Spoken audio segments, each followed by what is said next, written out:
लोगों ने second law of thermodynamics के कुछ अच्छे क्वेश्चंस देखे थे। No my dear, second law का एक जो टॉपिक बच गया that is the Clausius inequality.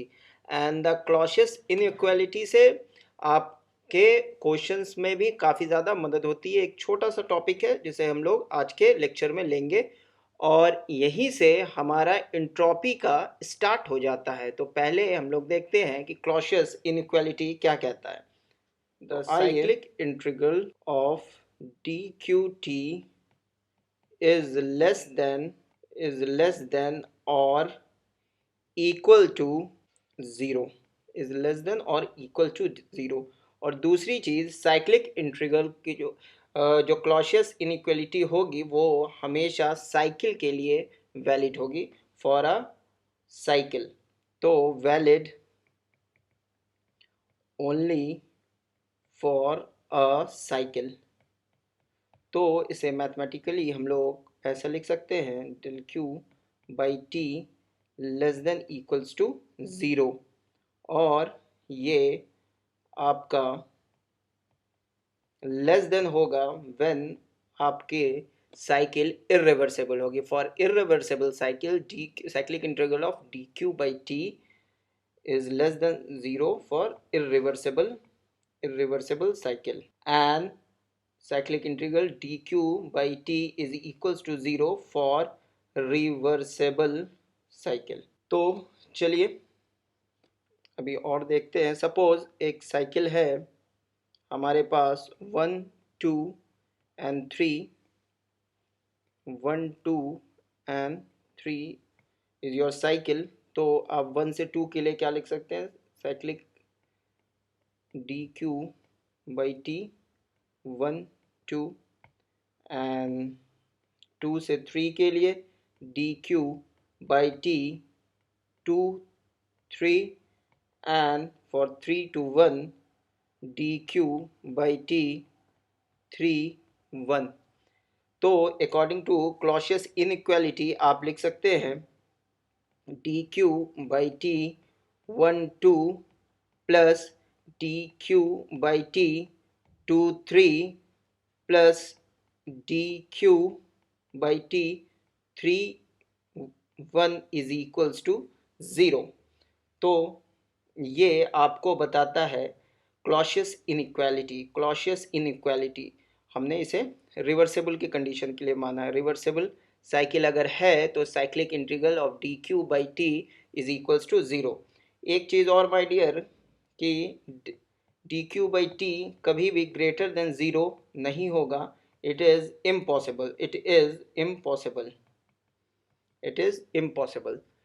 तो आइए और हम लोग रिवर्सिबल साइकिल के लिए क्लॉशियस इनइक्वालिटी को लगा के, सपोज हमारा एक सिस्टम है जो टेम्परेचर T1 सोर्स से एनर्जी लेता है हीट के फॉर्म में Q1, और वो एक रिवर्सिबल इंजन है जो कि वर्क प्रोड्यूस सपोज W करता है और रिजेक्ट करता है Q2 to the sink temperature which is at T2। तो ये आपका एक रिवर्सिबल सिस्टम है।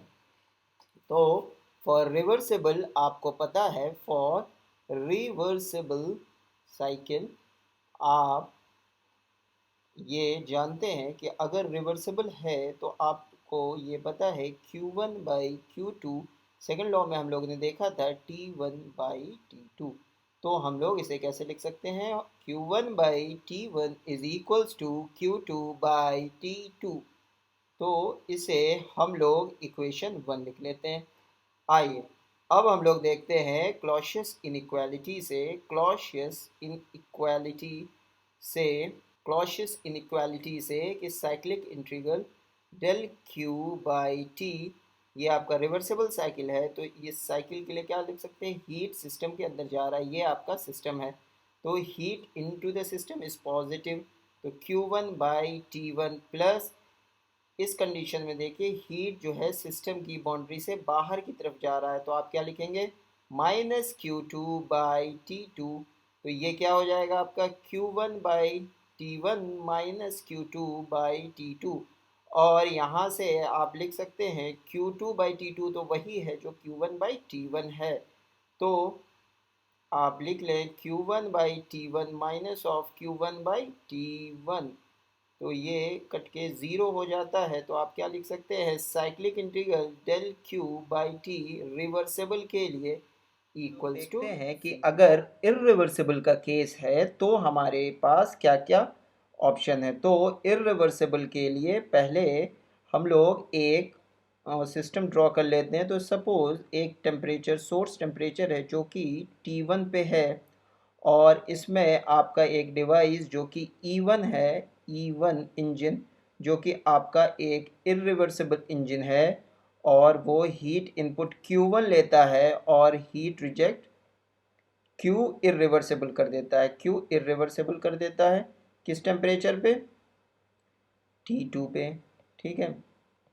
और एक और सेम टेम्परेचर लिमिट्स पे एक दूसरा आपने सिस्टम लिया E2, जो कि आपका रिवर्सेबल है, और जो कि T1 से Q1 अमाउंट ऑफ हीट लेता है और रिजेक्ट कर देता है Q reversible heat to the sink temperature, और प्रोड्यूस करता है वर्क रिवर्सेबल, और ये आपका वर्क इर्रिवर्सिबल प्रोड्यूस करता है, ठीक है।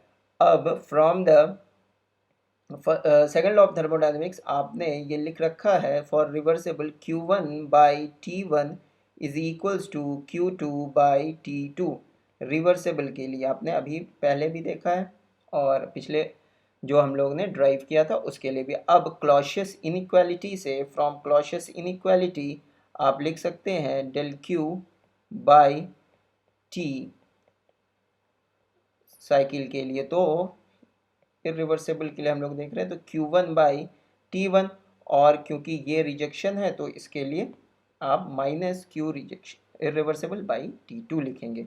तो क्या लिखेंगे, Q1 बाई T1 प्लस, और चूंकि ये हीट रिजेक्शन है तो Q2 इरिवर्सिबल या Q इरिवर्सिबल बाई T2, और आप इसको लिख सकते हैं Q1 बाई T1 को आप लिख सकते हैं Q2 बाई T2, और ये आपका minus Q2 irreversible by T2। अब माय डियर आपको पता है वर्क रिवर्सेबल, क्योंकि रिवर्सेबल साइकिल जो है कि इफ़िशेंसी सबसे ज़्यादा होती है, तो क्योंकि वर्क रिवर्सेबल बड़ा होता है वर्क इरिवर्सेबल से, ये हम लोग जानते हैं। और जब ऐसा होएगा, in is equals to heat out है, तो आप यहाँ से अब देखिए Q1 दोनों में इक्वल है, Q1, इसीलिए हम लोगों ने दोनों सिस्टम में Q1 एंड Q1 इक्वल ले रखा था। अब देखिए Q1 पहले साइकिल के लिए, फर्स्ट साइकिल के लिए आप क्या लिख सकते हैं, W Q irreversible plus W irreversible, और equals to Q reversible plus W reversible. तो चूंकि ये दोनों कांस्टेंट है, तो आपका अगर ये बड़ा हो गया है, ये बड़ा हो गया है, तो इसे छोटा होना पड़ेगा और इसे बड़ा होना पड़ेगा। तो फ्रॉम इन दोनों से आप लिख सकते हैं Q irreversible is greater than Q reversible, या इसे Q2 भी कह रहे लेते हैं, इसे Q2 भी कह रहे हैं आप, Q2 या Q इरिवर्सेबल या Q2, है ना, या Q2। तो इससे आप लिख सकते हैं कि ये वाली पूरी चीज़ निगेटिव आएगी, क्योंकि ये जब बड़ा होगा इससे तो ये निगेटिव साइन है तो निगेटिव आएगा। और आप यहाँ से लिख सकते हैं cyclic integral D Q by T irreversible is negative, यानी कि less than, cyclic integral D Q by T is less than zero, क्योंकि ये निगेटिव का आ जाएगा। तो एक बार क्लब करते हैं, देखिए cyclic integral by D Q by T reversible के लिए आपका इक्वल्स टू ज़ीरो हो जाएगा। साइक्लिक इंटीग्रल इरिवर्सेबल के लिए डी क्यू बाई टी आपका लेस देन ज़ीरो हो जाएगा, और ये कभी भी ग्रेटर देन ज़ीरो नहीं होगा, नॉट पॉसिबल। तो हम लोग इस वीडियो को यहीं ख़त्म करते हैं और नेक्स्ट वीडियो में कुछ न्यूमेरिकल्स देखेंगे क्लॉशियस इनइक्वालिटी से, सो दैट कि हमारे कॉन्सेप्ट क्लियर हो और हमें एक अच्छी अंडरस्टैंडिंग मिले। तो तब तक के लिए वीडियो को देखें, शेयर करें, सब्सक्राइब करें और कोई भी कमेंट सजेशन हो तो प्लीज़ कमेंट बॉक्स में ज़रूर लिखें। तब तक के लिए गुड बाय।